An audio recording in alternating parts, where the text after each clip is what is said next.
রান্নাঘরে সবাইকে স্বাগত। আজ আমি বানাবো কুমড়ো শাক ভাজা। এখানে আমি কিছু কুমড়ো শাক কেটে নিয়েছি।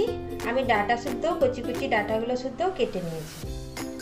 এগুলো আমি ভাজা বানিয়ে দেখাবো। আমি কি করে ভাজাটা বানাচ্ছি।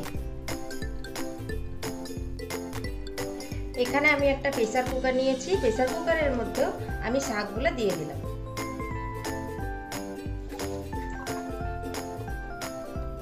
এরপর আমি এটা সেদ্ধ করে নেব। এখানে আমি 5টা সিটি দিয়ে শাকগুলো সেদ্ধ করে নেব, অল্প একটু নুন দিয়ে। আমি এখানে একটু নুন দিয়ে দিলাম। এরপর শাকটা আমি ভালোভাবে নাড়িয়ে নেব। আমি একটু জল দিচ্ছি এর মধ্যে।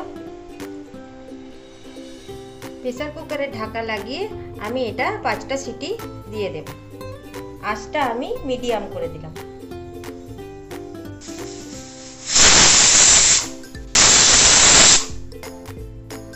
মিডিয়াম আছে 5টা সিটি দেওয়ার পর আমি শাকটা খুলে দেখি আমার শাকটা সেদ্ধ হয়ে গেছে।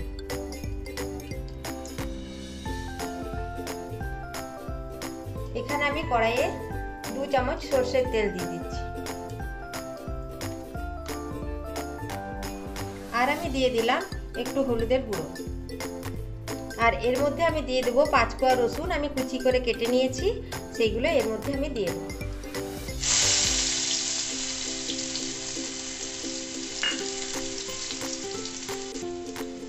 আর দিয়ে দিচ্ছি একটা শুকনো লঙ্কা আমি কেটে নিয়েছি।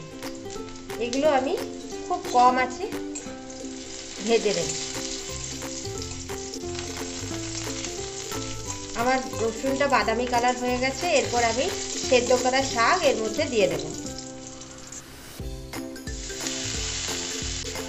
আমি শাকটা পুরোটাই দিয়ে দিয়েছি। এরপর আমি রসুনের সাথে শাকটা ভালোভাবে ভেজে নেব।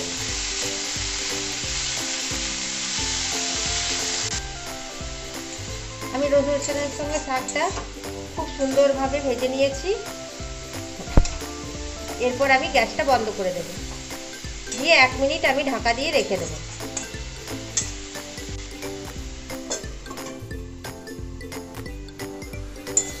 এক মিনিট আমার হয়ে গেছে। এরপর এটা আমি ভাতের সাথে সার্ভ করব। আমার তৈরি হয়ে গেল রসুন দিয়ে কুমড়ো শাক ভাজা। আমার এই রেসিপিটি যদি আপনাদের পছন্দ হয় তো আমার চ্যানেলটিকে সাবস্ক্রাইব করার জন্য অনুরোধ রইল, আর একটি লাইক করবেন। ভিডিওটি দেখার জন্য আপনাদেরকে অসংখ্য ধন্যবাদ।